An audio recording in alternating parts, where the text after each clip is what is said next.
Ndio maana leo tunazungumzia the discipline line of ya Mungu. To produce that beautiful voice is not enough. There is more needed than that beautiful voice. So kama unakuja kanisani kuimba tu kwa sababu ya sauti yako, usije sikiliza wengine wakiimba. So being a choir member is a very sacred vocation, and you are lucky God has called you to serve Him through singing. When I was young, nilikuwa ninaimba kwa sauti, kuimba ni kuomba kabili, and I used to be very active. Singing, shouting is a young girl. Even when I put up the animals, when I put the river, everywhere I was singing. And I started singing in choir with a very tender age because of that. But later I came to learn, oh, this is not my doing, this is God's doing. And if I got sometimes I'm not able to sing, go to child, I try to listen to music. But there is healing, there is prayer, there is ministry. So when you are singing, you know that you are not singing for anyone.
Tunapoimba vizuri, tunaalika watu kuomba vizuri.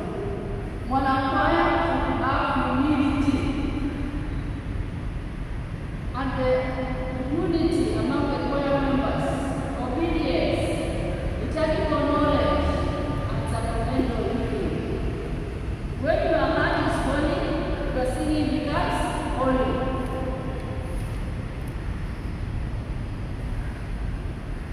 If your heart is holy, your singing becomes holy. Sasa tuseme sisi hapa tunajibali. Tutatoa mfano wangu na Mr. Davis mani kuna kazi na yeye mwaka mwingi. Kila siku naona mimi na Davis ya kuoa. Na labda mimi pia nimeolewa au mimi ni sister. Na kila siku na Davis ninaona na mke wake anajua na mke. Lakini tukitoka hapa mimi niko na Mr.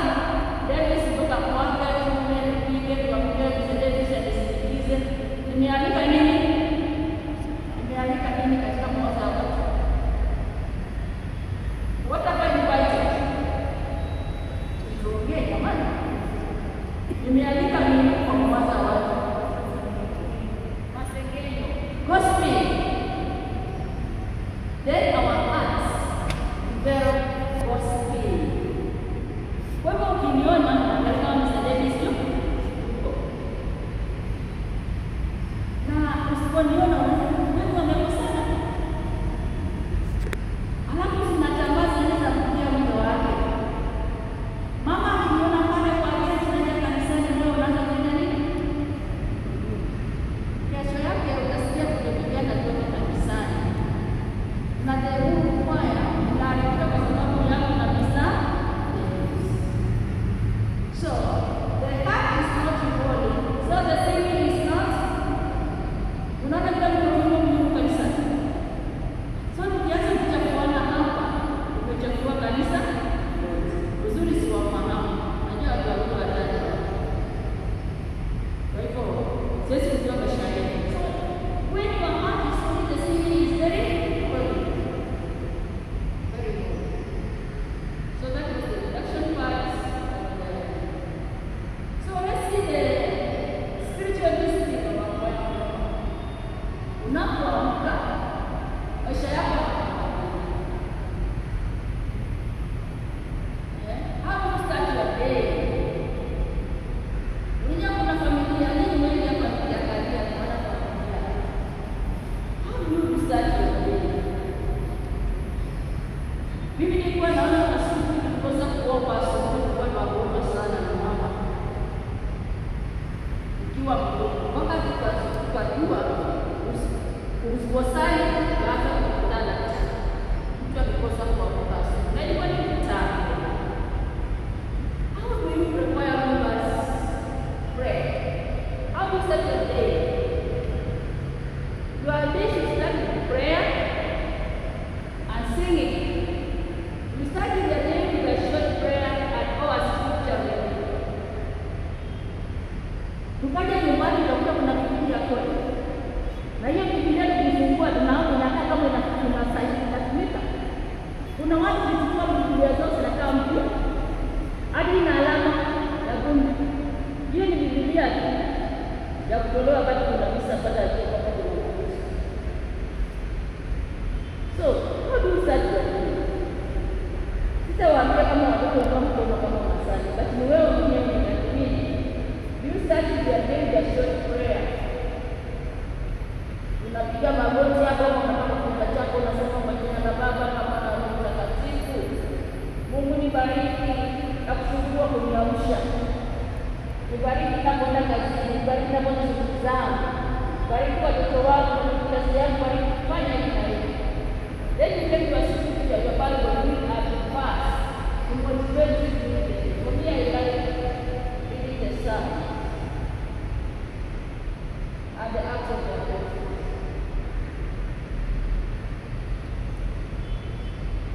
Do you invite the Holy Spirit to guide you? And especially when you are coming to choir practice, do you invite the Holy Spirit to guide your voices? Unafikiri ni kila mtu anapenda kusema hivyo? Unapoingia kanisani, si watu wote ni Yuda akakuangalia kwambie Darius, na hiyo sauti yako unaanza kufanya ulikuwa hapa mbele kwa watu. It happens. You pray that the Holy Spirit will guide your voice and will protect your choir as you start, so that your voices will continue praising God in the church. Do you invoke the Holy Spirit to help you provide God in your blessing that day? Do you pray to God to help you bring the rosary and the other devotions to your family? Haya ndio maisha ya sala ya kwaya. Ama ni wale wanakuja kanisa ndio wameanza na wanatoka before the end of the was finish up singing. As a young girl, nilikuwa na kiwa na wakomesha kwa za kitambo kama sasa. Nilikuwa kwa mlango wa jiwe. Ukikuja tukichelewa na kutoa kwako very high. So kuruka hiyo jiwe ulie ndani. Yetu kuruka kwa hiyo onyesha umechelewa. It was hard to get a first but today, vile kujitolea, tunakuja mapema, tunalazimishwa. Before the rehearsal of Mass, it's good for you as well to pray for unity, humility, and focus. Unaweza kuwa kwa master ama mwendeleza anawaambia kitu, lakini kila mtu ana maisha yake, anaweza akili yake, you know, that's your mind. Unakuwa kitu lakini unaweza kuwa nawaambia ananiambia hivi. Offer your voices to God to glory before singing and before coming. Kila kwaya practice before coming for Mass. That is the kind of time. Nilikuwa naona akatiza kutoka mbali za kwaya ya youth. Kwa tunashikana mikono. Alafu tunapata kwa kweli. Hapa tunaanza. Na kijana mmoja machachari alikuwa anapenda kurudisha sauti. Yenda juu wakati ayesoma. Kama umeomba vizuri alikuwa anakuambia wewe uomba wewe. So he was making us to sing more and pray. As for the intercession of the Cecilia, another Bible says, protect you from singing and pray without ceasing. So yes, I should pray. God Almighty, we are here before you. What was singing for you? We raise our voices to you. Through the intercession of Saint Cecilia, help us to sing and pray for you. Pray for you. And we say amen. The problem with us is that we don't like to pray the prayers and intercession from our mouths. Tunataka tubarikiwe. But it's good to have mellow prayers. Mellow prayers ili tusaidie tuweze kusali katika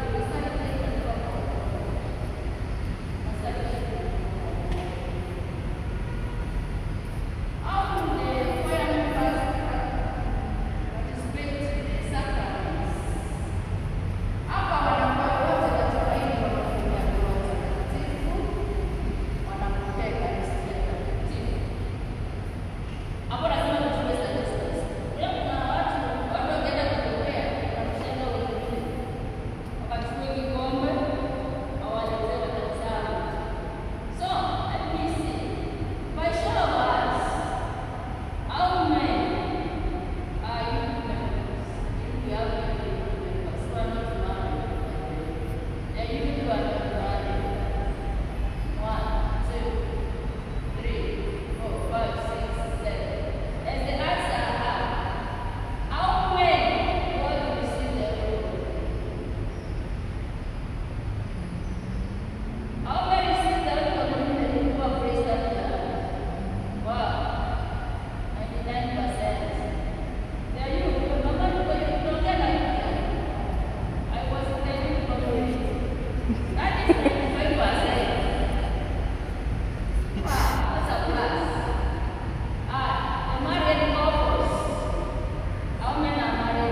Ningekuwa naishi hapo miaka nyingi zaidi, baada ya hapo ningekuja kumwambia mwanadada watu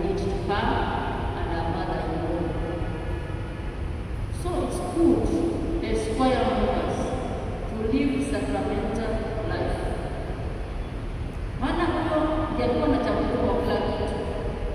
Who is going to present the others in the kitu katika muungano wa mambo kwa yeye? Who is the coordinator? Akifika kule anachagua kutoka the top seat. Kumbe si power yake, ni power ya kujichanganya. But saa hii mama yake alipofariki, she's living a very beautiful life. Alitu mara moja kupokeza. So when you attend mass, it's a choir member. Be prepared, because there is going to be all the blessings of the week. Wale wanakuja misa moja kwa wiki, lakini wale wanakuja kila siku, come with the meditation every day. Participate fully in prayers and responses. Unajua kuna kitu kibaya kama hata sisi usahau, tunatanisha kitu kibaya, tunasoma masomo yote, tunatafakari kwa pamoja, hata za Mungu. Lakini muulize asubuhi, Zaburi ilikuwa inasemaje? Itaanza.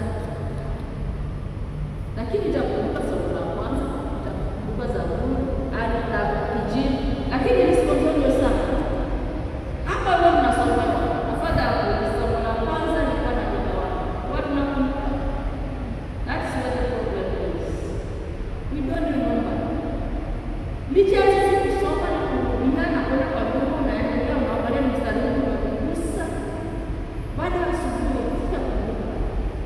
Ni vizuri tujue kusomea neno la Mungu na kuchagua kitu kimoja, ili kanisani tuweze kuambatanisha the word of God and our prayers.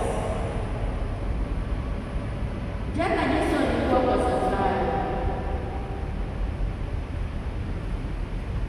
Leo katika somo la kwanza kuna yule mwanamke mwenye imani, mtoto wake wa kwanza mwaka wa 7 ameuawa, akipatia moyo.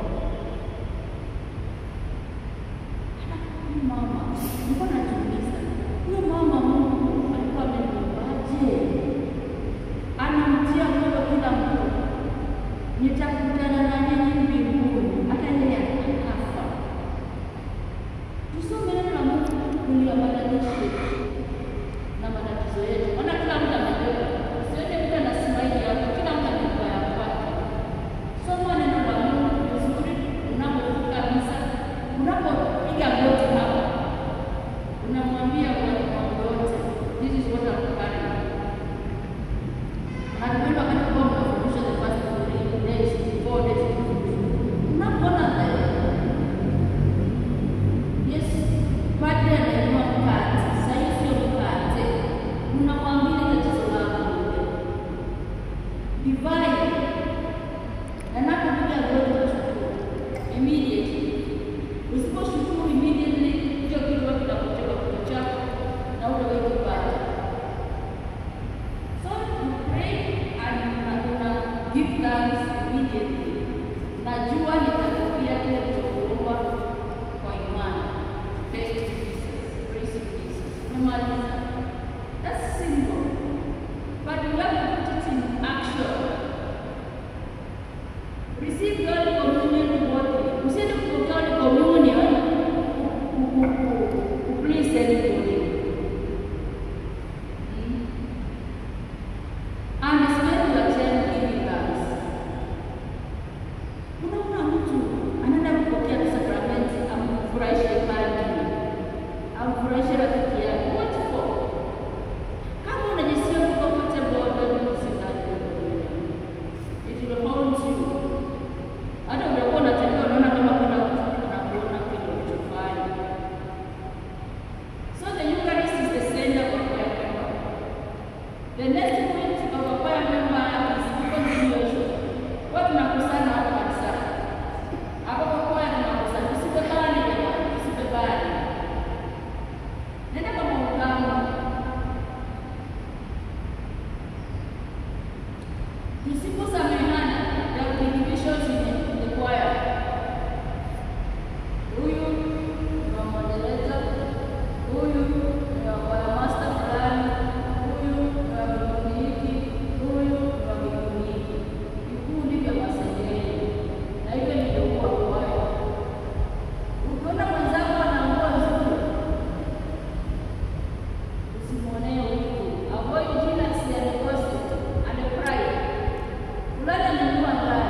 hymns and choir, and a created heart that is pleasing to God. What they say, a heart that is lonely, the singing becomes lonely. But when we are full of the gospel, other than if you are going to your father, don't show me more. And you want me? Unaangalia wa master, kila kitu mpaka kidole cha mtu. Na bahati mbaya hapa kuvaa ile kiatu ambayo unaita cross. Unatafuta kama mko kidole kinaendelea. Because of the hatred you are feeling for him. And this I'm giving you an example of a lady who used to go down the hospital. She was a member of our choir in the village. I can dress today. She was very thin like a mosquito. Long legs, long fingers, very peaceful, thin. Instead of being from Bangla, lakini anaonekana vizuri kama mosquito. Very nice. Akivaa red, nguo ni red, nguo ni red, viatu ni red, na it's red. So everybody used to wonder, Madam Mosquito ni nani? Na kubandika kila kwa kwaya. Madam Mosquito, pande wale. Hapa ni white and white. And she knew she was a mosquito. You know the work of a mosquito? Yeah? What's the work of a mosquito? Biting. Our work was to bite every man in the world.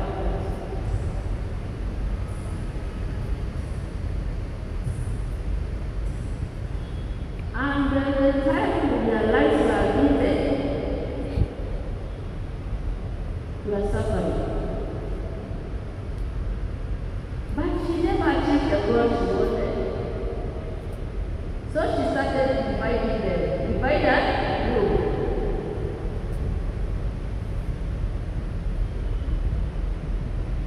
Until she achieved her goal.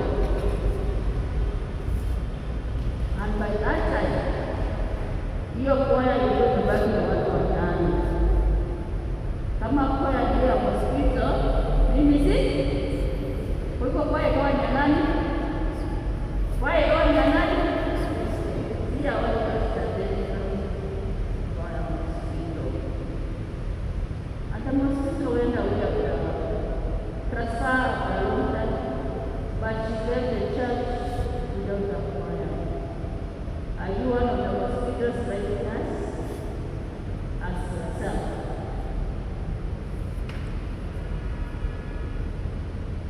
Another good part of a Bozano of a choir was sacrament baptism and confirmation. Unaweza kukuta mimi mkubwa kweli. Prayer yake ni sherehe sacrament.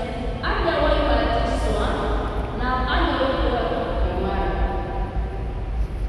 na si kupenda kwa kuna wale watu ambao wakaamua kwa Katoliki. Ubatizo hata kama ni ubatizo wa kubatiza. When I was in class 7, I was a very big choir member. Kwa mimi naimba wakati mkubwa maana uko na sasa ndio hiyo kuna kama mjini ndio. Ninaenda kasikika. There was this boy who was involved hapo mfadhili. Akitaka kuimba kwetu pale kanisani akapendeza. Jamaa ikaingia church. Akaanza kupokea guys. Akaanza kwenda mkutano. Nisipokuja nikamuuliza, "Wewe, yes sir. Ulibatizwa wapi?" Najua sana wanamwanga na nada power kama kumweka. Wewe Yesu ulibatizwa wapi? Wewe kanisa gani? Ni kanisa tunapokea na kile mkate wa kweli. Singate ni hata jini na kuonja kwa Katoliki na singate. Nenda kwa pastor wako.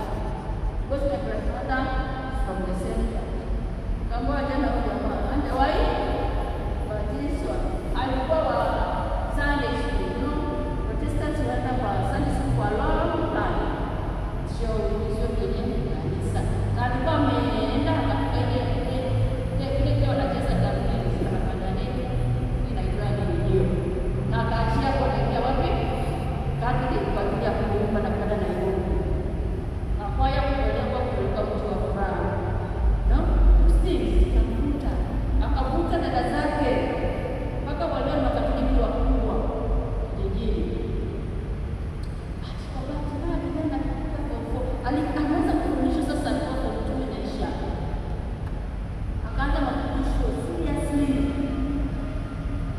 Akifika 4 akaumwa na sikio kwa kidole. Ile vijana wanakimbizana na sikio, wakiingia kwa shimo, wakamfuata wakashika mkia, akaumwa kidole. Within 2 hours he was born. Watu walimpeleka Nyanshari, yaani wale walikuwa na yeye kifa, walisema huyo kijana alikuwa anasema yeye anaona Mungu, na huyo siku amekufa alitabiri vitu vitatu. Huyo si sikio, ni mtu anamwonea Mungu asibatizwe, yeye atakwenda kwenye njia za wazazi wake. Pili, akasema mkinizika vibaya nitafufuliwa na nitazikwa tena. Sio alikuwa ameshaona mbele. Na tatu, akasema yeye ataenda mbinguni na atasumbua mtu. Na alikuwa amesema mimi ndiye nilikuwa katekista wake, niruhusiwe nije kuhubiri. Na mimi by that time nikafa moyo. Na umekufa. Wale ndio wamekuja kwa, alikuwa amekuja kuchukua school fees ili kwa shule. So sikufanya nini? Sikumzika. Lakini wakamzika vibaya. Mbwa wakaja wakafungua, wakaweka jeneza ndani. Wakifungua hivi, mbwa ilipasuliwa, ndio ilitoshe, fungo nyuma, lakini fungo ikawa hajatengeneza vizuri. Akazikwa mara ya pili nafanya. Na alisema anasukua mtu. Baada ya akazida kufukuliwa tena. Na kusukua mtu. Kuna kitu alikuwa amesema kuhusu dada zangu, wanatoka kwenye hiyo boma, waende kwa boma nyingine ile ilikuwa ya wazazi wangu before. The mother was married to a second family. So she alikuwa amesema watoto wao wanatoka huko warudi kwao kwa yao. And that's what happened. Death. So you can live a very good life. The life of sacrament. Mimi nimesema sacrament. Maisha yako sacrament ni ya kupelekeza kwa Mungu. Na utaona visions. When you want to them without shouting, you'll be able to say to them. Wale watu wanaosema ukilala, unaota, unakula, kemea hiyo pepo ya kula usiku. Because the hours of eating are the 12 hours unless you are regular, unless you are working at night. After working at night, you at 6, latest 7, then you are asleep. So make sure your baptism, you are living the new life of Christ. Kama utapata kwa imani kupambana na watu wako.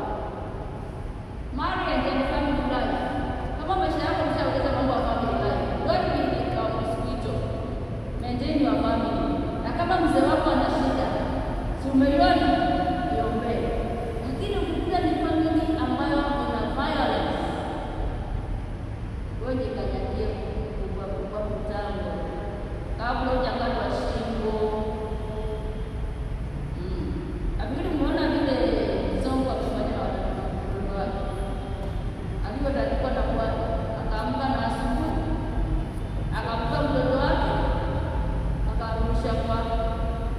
Alipolala hata badala alimchukua, akaanza mistari ya usiku. Kabila kabisa hospitali. Angekuwa kwa nani alifia.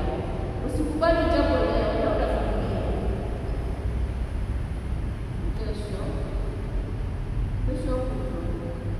Are you not a human?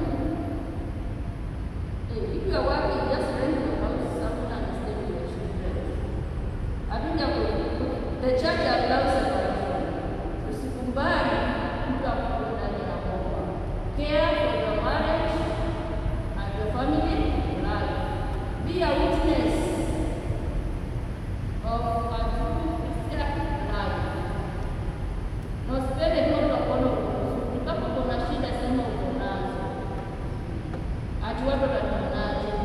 Have one trusted friend. Care for the sick, especially the sick in your family. Unaona mwanakwaya anaenda kumtembelea mwanakwaya zake kule Mboni, lakini mama yake haendi, nyanya yake, ndugu yake anakufa, hata shilingi moja afanye nini? Na kuna watu wana pepo ya kusaidia watu wengine, lakini hawana pepo nzuri ya kusaidia watu wa kwao. Mkijikuta mkabidhi pesa yako ukiwa umekuwa on the wrong track. Care for the sick and the needy. Mnakuwa mchakini kwa sababu kwa nani fulani basi ni mgonjwa katika kaburi. Unachapa haraka. Mnapeleka hata imefika. Mamako mmoja nyumbani hata mtu akupikia uji. Hata peni moja uji. Na ukweli the best wengine wakaza mwana wa nini, unaona una watoto lakini you don't show them love. The same love you show to other people, show it to your family. The family you show love will give you love. The family you show interest will give you double the anger and interest. Why do I say this? For me, my grandmother never loved me. Even as old as I am. Ni mimi nimejishusha chini. Chini sana nilipokuwa sister. Sisi miaka 10 iliyopita. Nikaenda nikamwambia shusha. Najua unipenda. Na unipende, unipenda. Na unipende. Lakini nataka kuambia shusha unipenda. Sasa hiyo mpaka nimebeba sugar, 2 kgs of sugar. Mpaka nilisema that when we go to your grandmother, you should carry. Because I like to for them tea, wapatie kalesi, kablangeti, kapuo. And then I needed a witness. I didn't go alone. Because this grandmother can kick me out of the house. She doesn't like to see me.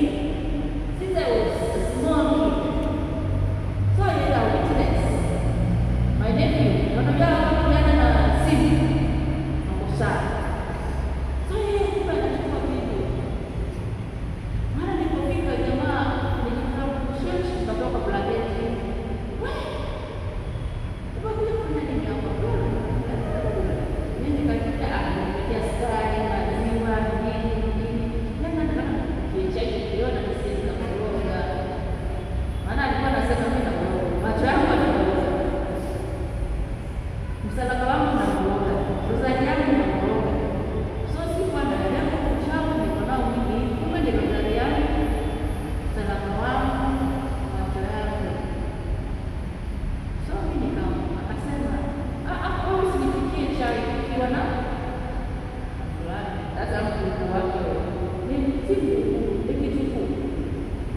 Ukawasha moto. Kama zote. Jamaa kaniongelesha. Ukiongea, ukatoa leso, ukamwekelea. Tunajua wapendi kushika, wanawekelea hapo. Nini kwa nini? Nikachukua blanketi, ninawekelea hapa. Sasa ile nguo, wana wa Mombasa wanajua ni Mombasa na Mandera kutoka pale Mandera ni kama dhahabu. Nikachukua tu nikamwekelea kama vile ya kufahamu.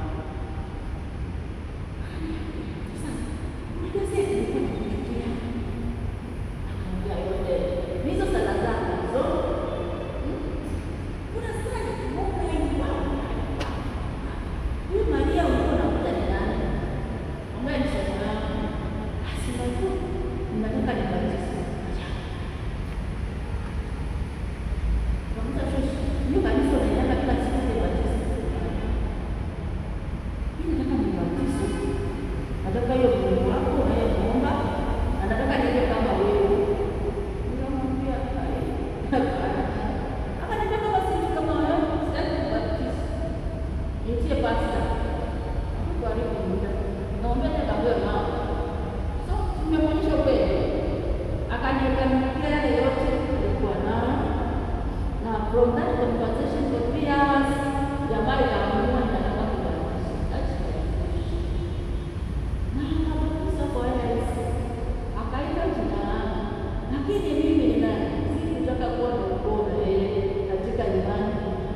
tena wewe unaambia ujuzi wangu mwakishia ameishi maisha mema kuanzia siku ile alibatizwa na kupasa watu, na tusiwahi kuwa na any grudge between me and her.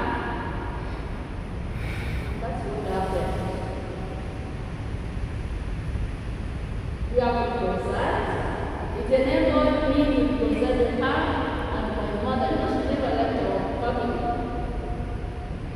Our firstborn family, she never left it. But today, we are the one living with her. She loved us, but using them as well. So, how can you give love? When you give love, you receive love. You give forgiveness, you receive. But give hatred, you receive gallows, and you never like it. So that's it. Let's see about the values of Holy Royal Member. Humility. Serve quietly. Serve quietly. Unapaswa kumaliza ngapi? Pamoja na mtu? Yes. You serve quietly. Don't show off. And be obedient. If you are choir members, if you are choir leaders. And when you are dressing honestly. You know, siku hizi kanisani tunaona vile vilivyo. Mtu anakuja kanisani kama anajua kuperform the church.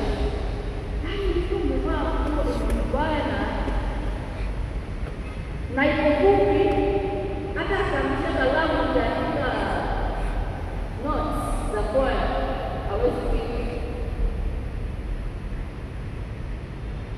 It's so humiliating. Unaona na mama wetu wa CWA, mtu anashona nguo imembana akishikwa na mchemua kidogo inaweza pasuka. Oh my God. Let's not show away. You know that ina mama waliamua wasinyoe nywele, wanafunika kichwa chao, lakini wanaona kanisani kufunika kichwa chako kama dalili ya heshima. Ndio maana unaona masika wakatolewa nini? Ukiona mshonoa mwanzo kwa kusaidia kufeli, unamtakiwa na kutawala. Unapoenda kanisani, hata kama unataka kusema una nini, kutawala. Unajiwekelea kwa kutoka nyumba yako na kupokea Kristo, ambaye angekuwa na mama kwa heshima ya Kristo. Kama wewe ni mama, unaenda kupokea mwana wako. Kama wewe ni mtoto, jana unapokea mtoto wako. Can you imagine going in front of your son, dressed and heading out? Hapo kuna heshima kweli? Yeah.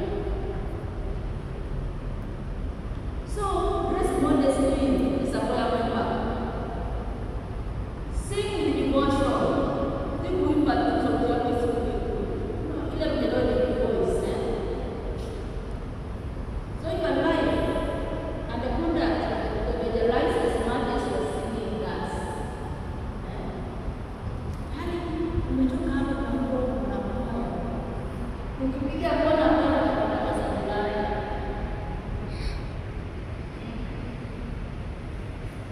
Hata mimi siku moja nimechukua trip nikaenda Casablanca kwa kupeleka kwa Casablanca. Unaita ile iko pale chini pale. Inaitwa nini ile? Inaitwa? Mimi nimetoka hapa leo napigiwa simu. Watu wa kwetu, sio tena watu wa kwetu. Hello sister.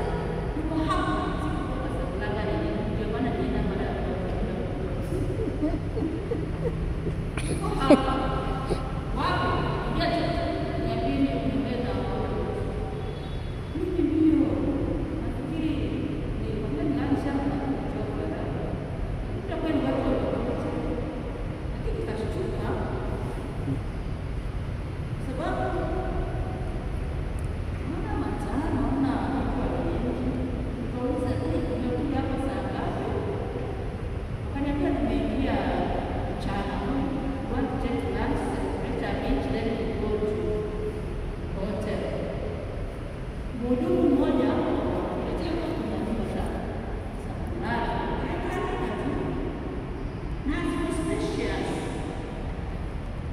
You can book one. Na wakabook usiku kwenda maana wameambia kuna nilikuta basi kwa sina yeye. Wakaambia dawa hapo juu kuna another set ya nini wako kuna pombe, kuna nini, kuna bado mambo usiku. Huko juu. Sasa mimi nikarudi chao. Nikatoka saa 10:30. Nikasema simeamka damu.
Cecilia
And in this, I conclude by giving you a brief story of a priest who likes to pray and sing.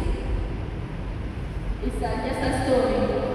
And he told God that when he dies, he would like to go and sing with the angels. He liked singing and praying. So one time in his lifetime, he became blind. So the only thing he could do was to pray and to sing. Before